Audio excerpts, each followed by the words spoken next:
No, it took me some time to get to the place where y'all wanted me to be. But now I'm ready. I'm ready to film. What's up, y'all? It's your girl Sakina, and I'm back with another review. This is my review for Ready to Love. This is season 6, episode 2. I always feel like I have to explain to y'all why I'm late with my reviews. I mean, I really don't have to, but whatever. I was being lazy, okay? So here I am on Monday filming the show, and I was supposed to do it on Saturday, but I was just too tired to do it. Nonetheless, let's go ahead and get into it, all right? So we're at the first brunch mixer, and Tiffany has that to see a spirit going on about her. She wondering why she was in the bottom last week on the first week, but she really ain't got too much of that investigating to do because she got her eyes set on Wiley. So she sees him and she goes and sits down with him. So then she says in her confessional, when we see each other, we smile. Yeah, that's what we do. Girl, what? You just met him. This your second time me and him talk about that's what we do. Girl, okay, so she's talking to him and they getting to know each other, and then all of a sudden, Dakia comes up and she wants to mix and mingle with Wiley too. And Tiffany really ain't like that. Like, girl, hold on, don't be trying to intrude in our conversation. But Dakia is like, hold on, you look familiar.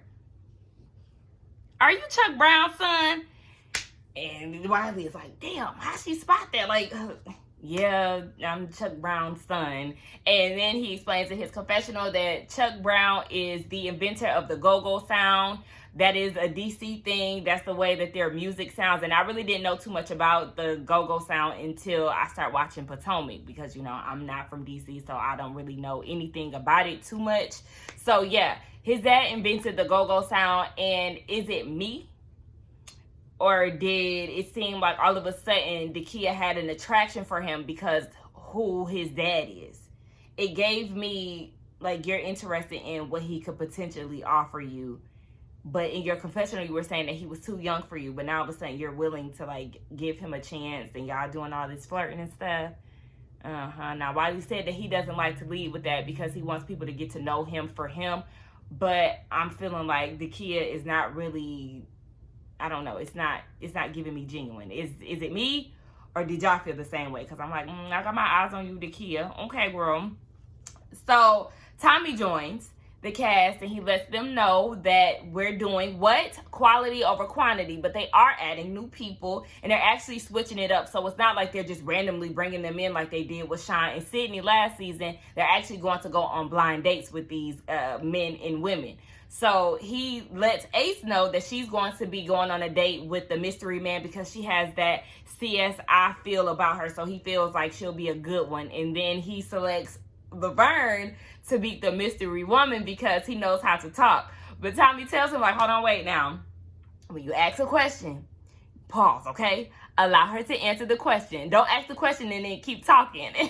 Tommy had me cracking up this entire episode on how hard he was on Laverne. Not hard, but you know, he was on his ass trying to give him some pointers on what and what not to do. So, Dakia, she, oh, hold on, wait, no. Child, look, I'm in the wrong place on my notes. So, we know that it's the men's week to send a woman home, so the women have to be on their A game. And Clifton is feeling some type of way that Ace gets to go on this date because he hasn't had an opportunity to go on a date with her. I said, look, this is where you take the time out, Clifton, to get to know her during this mixer, and you figure out whether or not you want to take her on a private date. Simple as that. It ain't hard to figure out, sir. Get to getting to work. So Laverne describes Ace as peace. Like, she just has this peaceful aura about her. And then we see that Dakia is having a brief conversation with Demetrius, and she says that he gives her BDE. We already know what BDE means, what a lot of us do. It's big dick energy. And I'm just like, girl, like, don't be gassing these men up like that. Like, if you feel like he got BDE, then you just keep that inside, or you save that for your confessional. But, like, I don't know. I just feel like she's very forward, and there's nothing wrong with that. But I just don't like gassing men up too soon. Like, you can't be pumping their head up because that's when they really start feeling themselves. And it's just like, girl, relax a little bit, okay? So, yeah, I pretty much already said that, you know, her and Wiley had a conversation and she was just on him because his dad is popular. But the brunch is over at this point, and Clifton and Joy are left behind. Joy is ready to go, but Clifton is like, no, sit down and talk to me. Like, I ain't get my time in with you. I'm trying to spend a little time with you. So then Joy says in her confessional that speaks volumes, the fact that he wants to spend some time with her after the brunch is over. And I really like them so far. I say so far because we know, over time, certain people start to get in the mix, or people start to show their true colors, and, things just don't seem as favorable as they once were. So we moving on to Laverne and his blind date, right? We get introduced to Carmen. Carmen is 43. She describes herself as a boss, and she is a brand manager for athletes. The first thing I noticed about her was that big home decor plaque on her chest that said powerful. Now, the first time I watched this, I watched it at work, and I thought that it said peaceful.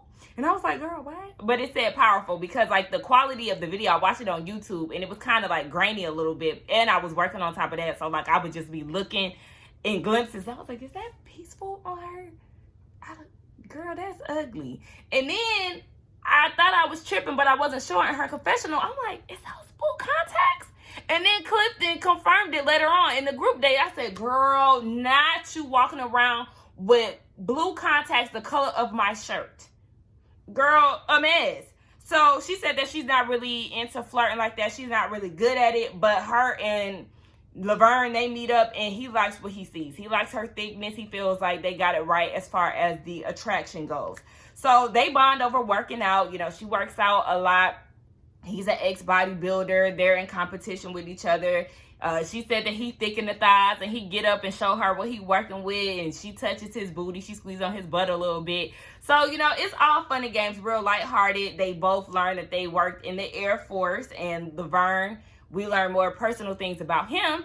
He has 2 daughters out of a marriage that was over about 10 years ago. Yeah, so he's been divorced for about 10 years, and she was once married too, and she has a boy.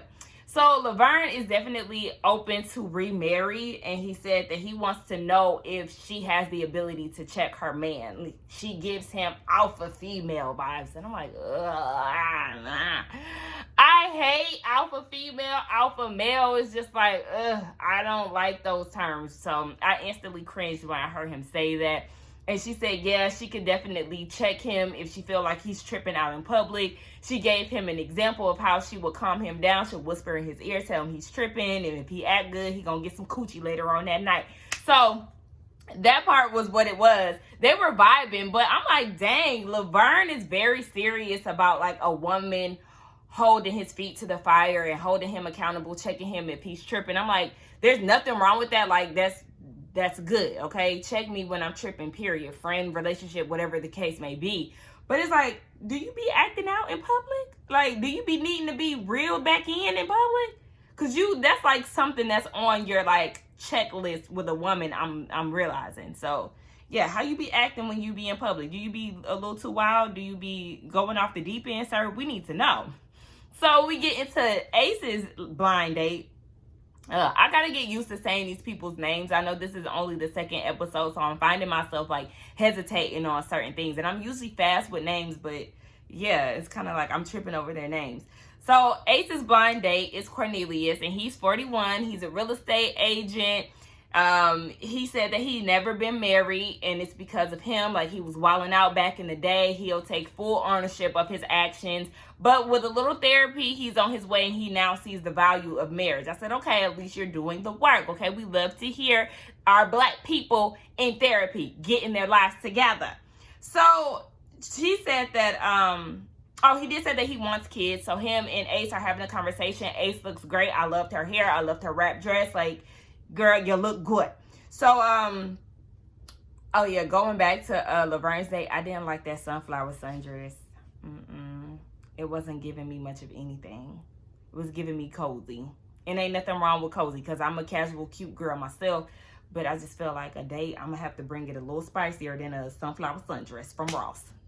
Anywho, Ace said that she loves his charming eyes, and that's definitely the first thing that I noticed about Cornelius, like his smile, and then like how his smile brings out his eyes. I was like, okay, he handsome. Another bald and bearded guy, okay? We already know that is the weakness here. Not for me, I'm just saying the weakness here on the show. So he said that he does want a long-term connection, and they start to talk about them personally and what they've been going through. They said that she had to go through a self-healing process and, really get herself together so she can be available and ready to pour into somebody else. So he said that he's really into mental health, and she's into meditating and how yoga changed her life. So they really bond over mental health and, getting your self-care on, self-healing and all those good things. So then she asked him what makes him happy, and he said the ocean breeze and sex.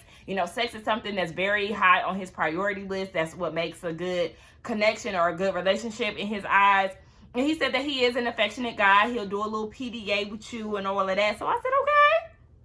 I really liked their date more than I liked Carmen and Laverne's date, but I also liked their date too. Like, it just worked out for both couples. And I feel like, if they keep this up with the blind dates, all things can go well, but that's not promised, because you just never know how somebody else is going to bond with somebody else on their blind date times or whatever.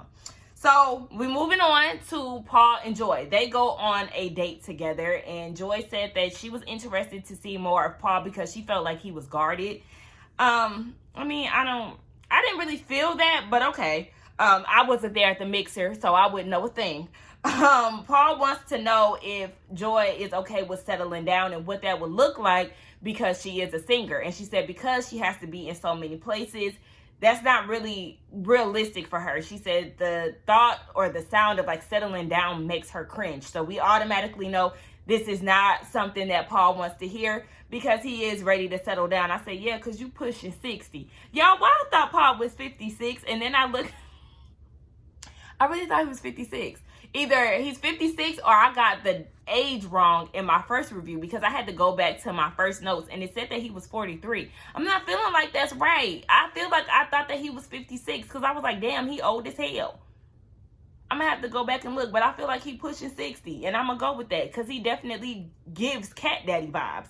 But yeah, she ain't feeling him, child. So we moving on to the next date. Dakia and Clifton, they bonded at first sight, but they really didn't have too much time to get to know each other at the first mixer. So here they are on a personal date. So Clifton asked her, what does she think about premarital sex? And she's all here for it. You got to test drive that thing before you really seal the deal. So she said that she's at her peak when it comes down to being sexual, because women have a tendency to have a high sex drive the older that they get. So they enjoyed their date, and Clifton said that they had a lot of fun. Dakia calls him Big Daddy when he goes and hugs her. I'm like, ew, like, I hate when people call men daddy. Like, that's so weird. Like, ew. But anyway, I said, that's it. All y'all did was talk about premarital sex. Editors, I'm going to need y'all to do better, because we got nothing from this date here. But moving on to the group date, okay? We got Paul, Cornelius, Tiffany, Sabrina, and Precious. They all go to somewhere, child. Somewhere with pizza and a, what is it called? What is the game called? I don't know. Ping pong. Okay, a ping pong table. Okay, so they're playing ping pong, and Cornelius really is not feeling Paul's over competitiveness, because it's like, dang, you supposed to be flirting with the girls, and you trying to take them down with the ball. Like, honey, calm it down. Be a little gentle. So everybody breaks off. Paul and Precious, they have a conversation. She still got that synthetic wig on, and I'm not understanding why she has not burned it yet. But she's saying that she also feels like Paul is guarded. And I'm like, where did y'all get this from? Because I'm really not seeing it. Like I said, we don't really know what's going on at these mixers and things. We can only go off of what they show us. But it's not giving me guarded. And I'm like, is he really guarded? Because remember, he was giving Ace grief for having her walls up last week when they had their little interaction. I don't know. Anyway, he said that he's tactful with his approach, but I'm not sure about all of that, because remember, this is the same guy who told us in his introduction that he likes sexual energy. So I don't know how tactful he is in his approach. Sabrina and Tiffany, they cornered Cornelius, and they hitting him with questions. They ping-ponging off of each other with the questions. They're like, yeah, we're going to drill you now. We want to get down to who you are. So eventually, Sabrina, she parts ways and leaves Cornelius and Tiffany together. So Tiffany wants to know how he feels about marriage, and for him, it could go either way. Like, he could go without it, or he's fine with getting married. And she let him know straight up, well, I want to be married, period. So this automatically sends him to the bottom of Tiffany's list because she already knows what she wants. In his confessional, Cornelius was like, I don't really like her negative energy. I didn't necessarily feel like it was negative. It was just her saying what she wanted. And she already knew that this wasn't something that was going to work out between the two of y'all. So she went on about her business. So then she joins Precious and Paul in their conversation. And Paul asks her, are you into spoken word? And she said, nah, but I would be open to it. So then he says, if you were a spoken word, what would be the name of your show? What? If she's not into spoken word, what would make you think that she has a name prepared for her show? Make it make sense. Like, nigga, what are we talking about? Like, huh? So then he goes and follows up with another question. Because at this point, Precious and Tiffany, they roasting him. Like, they laughing him off and stuff. So then he goes and asks, when you're at a grocery store, do you greet the cashier? These are the conversations that you want to have with somebody. This is your way of starting up a conversation, Paul. Because as of right now, I wouldn't want to have a conversation with you either because the questions are cringy. It's questionable. It's like, what? Can we start with a little lightheartedness? Like, I agree with her on that because it's like, I don't understand these questions. Like, what is that going to do for you? I understand because how you treat people in public is very important. How you treat your waiter, how you treat the cashier, how you interact with people outside of somebody that you're into, that's very important to know about. But I just feel like these questions are a little out of place and it's giving weird. It's asking dumb questions. So he said that he feels like he's only getting surface level Tiffany. I'm like, but you're not asking deep questions. The questions that you're asking are actually stupid to me. So, okay, whatever, Paul. P.O., get out of here. Anyway, moving on to the next group is Clifton, Torrey, Joy, Ace, and Carmen. And Clifton meets Carmen for the first time, and he's taken aback by them contacts, okay? He said, hold on, wait. She had them contacts in, and I felt like baby Jesus was staring back at me. I don't know who told her that them contacts look good, but since they lied to you, and I'm sure nobody told her that, it's just her personal style, and to her, she thinks she look good, and that's a problem to me. So Carmen says that she's not into Torrey's locks. She said, no judgment, but I'm judging. Y'all know how I feel about things like that, honey. I got so pissed off the moment that came out of her mouth. Like, excuse me? Why are you offended by his locks? They're locks, not dreads, okay? And I'm going to need all of y'all, anybody who says dreads, to get that out of their vocabulary, okay? It's locks. Your hair is locked. There's nothing dreadful about your hair, okay? I literally cringe every time I hear somebody say dreads. And I used to be like that as well. But, you evolve over time. And when you know better, you do better. So I'm going to need y'all to stop saying dreads. Don't even say dreadlocks, just locks, period. But why are you judging him because he has locks? And one could say the same thing about you, especially with those blue contacts and that love, blessed, family, home decor plaque that you got on your neck that say powerful. Like, girl, stop playing with us. Please.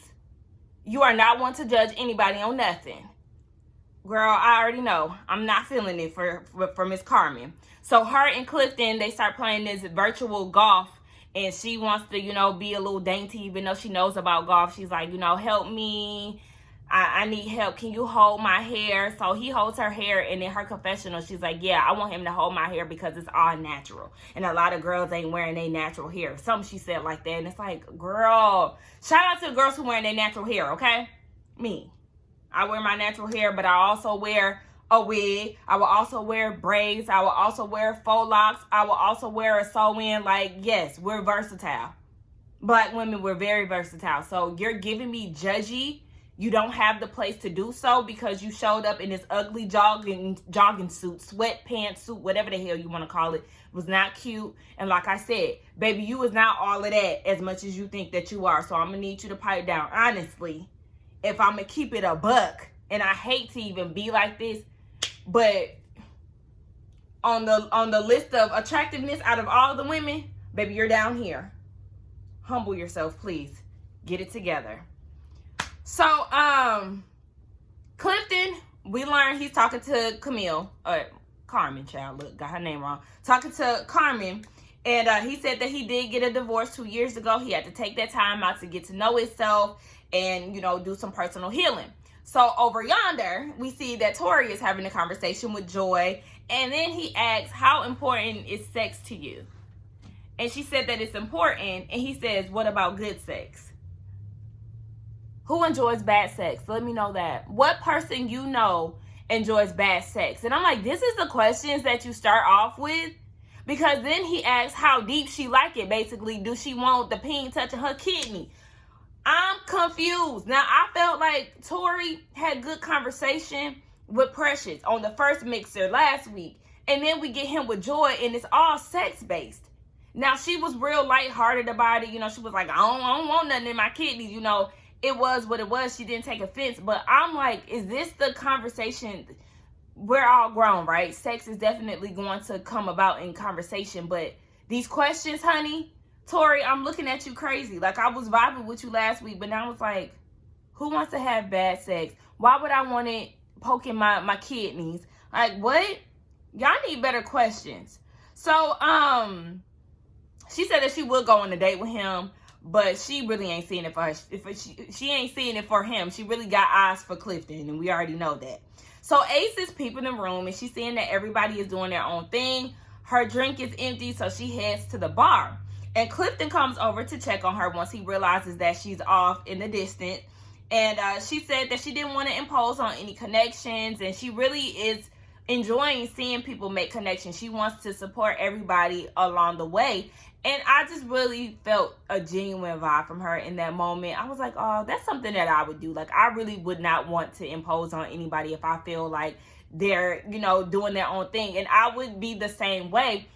The only difference is, Ace, I feel you on that, not wanting to, intrude on any conversations or anything like that. But this is the name of the game. You have to put yourself out there if you really are here for love. Don't be timid. Don't put other people's needs before yours, because at the end of the day, you said that you're ready, and sis, we're going to need you to get out there and play the game. So we later see Clifton and Joy. They get back together after, mingling with everybody in the room. And Joy asked Clifton how he felt about, the new girl and everything. He was like, yeah, the curveball, I ducked that shit, okay? He don't want nothing to do with it. And she said she wasn't worried. I know that's right, girl. Don't sweat it, especially Carmen, because her and Laverne worked out, but I'm not seeing her vibe. I don't see her vibing with anybody. Remember when Sean joined the cast and the ladies was instantly like, nah, we really not feeling him. I'm feeling like the guys are going to be the same way once they all get the opportunity to get to know Carmen. I don't know. I just feel that way. Moving on to the gentleman's lounge. So Laverne shares his experience with Carmen, and he said that she could be it. I was with Tommy. Tommy said, slow down, honey. This is the first date. You need to get to know everybody to make sure that you're making a sound decision. He said that goes for everybody. But Laverne, child, slow down. So, like I said, Tommy be on Laverne. So they start talking about who they feeling. And Torrey is feeling Sabrina and Joy. I'm surprised he didn't say Precious, because they did have a good conversation last week. But Clifton said that he's feeling Dakia and Joy. Paul says that after 9 p.m., that he feels like Dakia is thugged out. What does that mean, old man? What? Oh my gosh, I was watching Color Me Pink's review last week, and when she said Paul gives Kareem Abdul-Jabbar vibes, that shit took me out, because he do look like him.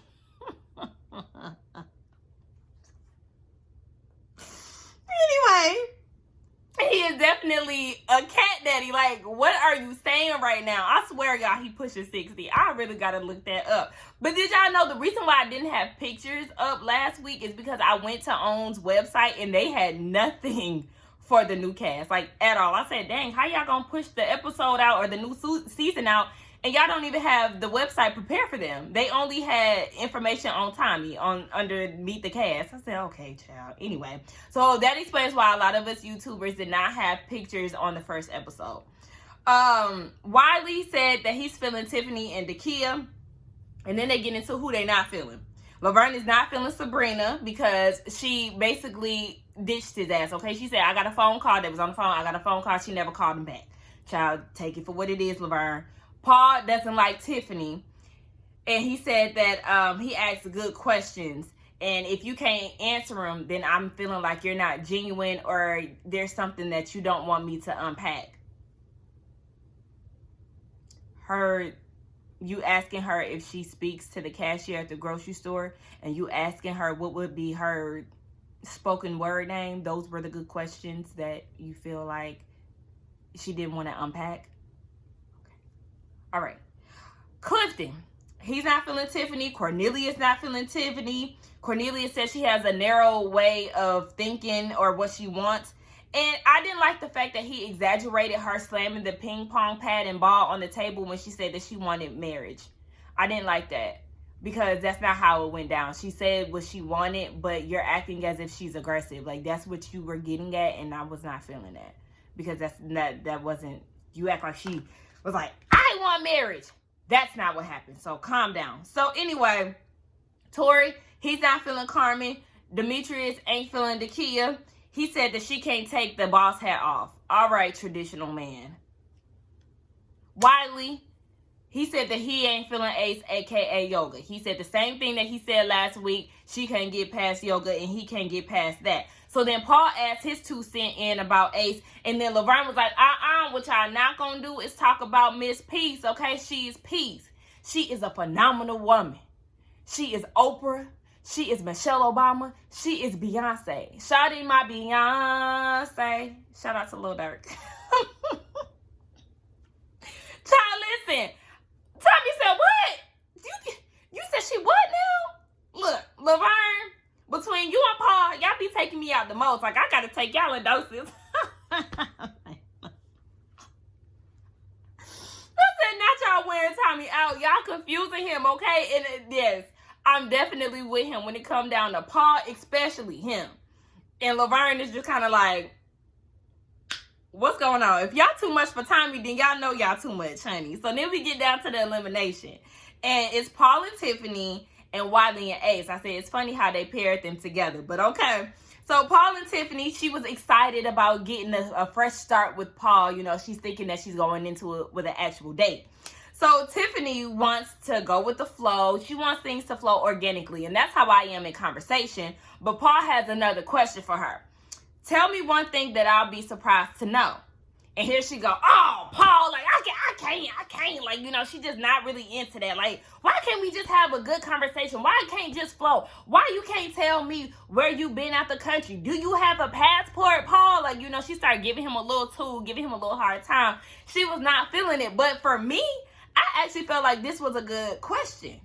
Out of all the questions that Paul asked, this was the best one. And this one was something that was actually lighthearted and something that he could get to know you by. But for some reason, she's seeing this one as a problem. And that kind of threw me back. Like, that threw me off. So she just feels like he's interrogating her. And she prefers fluff talk. But Paul ain't got time for that. So he was like, you know what? Baby, you're not ready for love. The men are not feeling you. She said, wait, am I getting sent the fuck home? Like, she started getting the attitude, baby. She was not feeling it. So then in her confessional, she said, I'm not upset. Do I look bothered? Because I'm not. Giving real New York Flavor of Love Season 2 vibes, okay? Remember when Flav selected Delicious and she was like, do it look like I care? Because I don't. Girl, you were very bothered, okay? Stop playing with this Tiffany while you outside salty waiting on your Uber. Bye, girl. And then she said that she going to take it as Paul being a hater because she didn't like him. Now, the thing is, I seen it coming. I really thought that she was going to go home, or I knew she was going to be in the bottom 2 last week. I knew Keena was going to be first to go, and I knew that Tiffany was going to be right after her shortly because I wasn't feeling Tiffany's vibe last week. And though she is not my favorite person, I felt like she kind of got cheated a little bit because it was coming from Paul. Paul had a lot to say about her, and then Cornelius made it seem like she was coming off a certain way.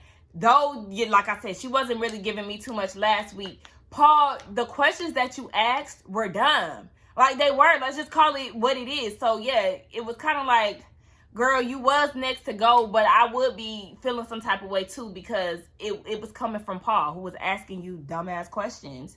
So, with Wiley and Ace, we know that she's safe, she's staying, and Wiley is just basically saying that the guys want to see more out of her. I really like Ace. I do feel like I'm going to put her on the list of women that I do like. So it's Joy, it's Ace.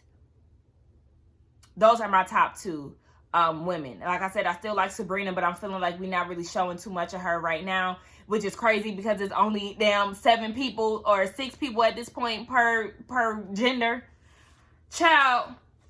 Anywho, y'all let me know what y'all thought about this episode. It's a really slow startup for Ready to Love, to be honest. You know, we usually have more to give early on.